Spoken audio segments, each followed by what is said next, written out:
आज हम विलोपन विधि से समीकरण को हल करना सीखेंगे। तो आप देखिए, ये हमारे पास समीकरण दिया हुआ है, तो इसे हम विलोपन विधि से हल करेंगे, जो कि बिल्कुल ही सरल तरीके से। देखो, मैं पहले इस समीकरण को उतारूँगी। 2x + 3y = 6, इसे नाम दिया मैंने 1। पहला समीकरण बनाया मैंने। अब इसको उतारेंगे। 2x + 2y = 2 बराबर समीकरण 2।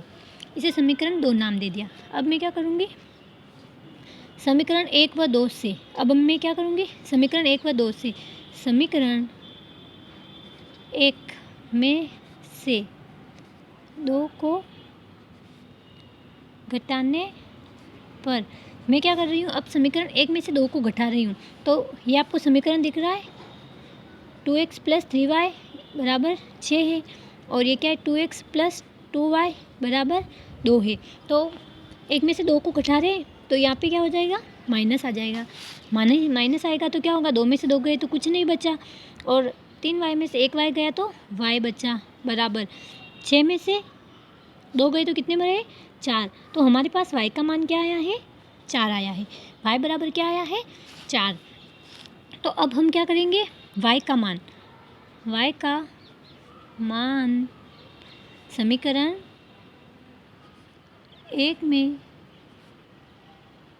रखने पर, y का मान समीकरण 1 में रखने पर क्या करेंगे, 1 में रखेंगे। ठीक है, हमारे पास y का मान आ गया है, ये हमारा y का मान है। इसे हम समीकरण 1, ये जो हमारा पास समीकरण है, इसमें रखेंगे। हम एक समीकरण को यहाँ पे उतारेंगे। 2x + 3y = 6। तो 2x, 3 का 3 लिख दिया, y हमारे पास क्या है, 4 है, तो हम यहाँ पे उतारेंगे 4 = 6। ये आ गया है हमारे पास 6। तो अब हम क्या करेंगे, 2x + कितने हो गए, 12 = 6। ये 3 को 4 से गुणा कर दिया। अब क्या हुआ, 2x + 12 = 6, ये हमारे पास है। तो हम 2x को यहीं पे रखेंगे 6, और इस 12 को उधर भेज देंगे, इस 12 को इधर भेजेंगे। तो ये प्लस का है, इधर जाएगा तो क्या हो जाएगा, माइनस का हो जाएगा, तो -12 हो जाएगा। तो ये 2x = 6, 6 में से 12 में से 6 गए तो क्या बचे, 6 बचे, माइनस का हो जाएगा ये, क्योंकि 12 बड़ा है। जो संख्या बड़ी होगी तो वो माइनस, जो संख्या बड़ी है और माइनस की है तो उसमें माइनस ही लगेगा। अगर ये प्लस की होती और 6 माइनस के होते तो हमारे पास ये संख्या प्लस की आती। तो अब हम क्या करेंगे, x = -6/2 करेंगे। अब 2 में इसका भाग दिया तो क्या है हमारे पास, -3। तो अब आपको दिख रहा होगा कि हमारे पास x और y के मान आ गए हैं। कैसे, y का मान क्या है, y = 4 है, और x = -3 है। अब आप इसे सोच रहे होगे कि इसे हमने समीकरण 1 में रखा, इसी कारण इसका मान 3 आया।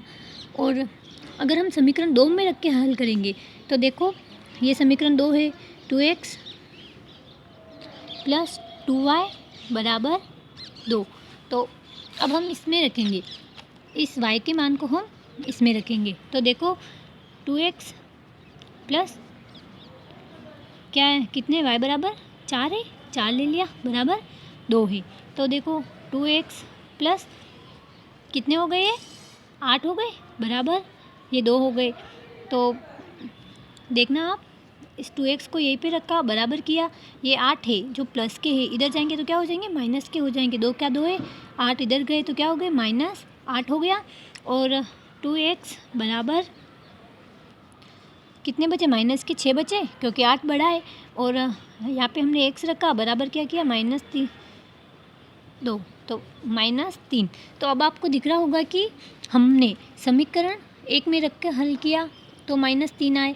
अब हमने क्या किया, ये समीकरण 2 है, इसमें y का मान रख कर इसे हल किया। हमने चेक किया कि समीकरण 1 में रखने और 2 में रखने पर बराबर आंसर आ रहे, तो ये क्या हुआ ना कि बराबर है, यानी कि हमारा ये जो हमने किया है वो तरीका भी सही है और हमारे आंसर भी सही है। तो हमें x बराबर कितना प्राप्त हुआ है, -3, और y बराबर क्या प्राप्त हुआ है, 4 प्लस के 4। तो इसी प्रकार हम विलोपन की सारी विधियों को, सारे समीकरणों को ऐसे ही हल करेंगे, और इन्हें ऐसे हल करके ही लिखेंगे। और ये हमारा बहुत ही आसान तरीका है विलोपन विधि से समीकरण को हल करने का। ऐसे ही और वीडियो के लिए मेरे चैनल को सब्सक्राइब करें।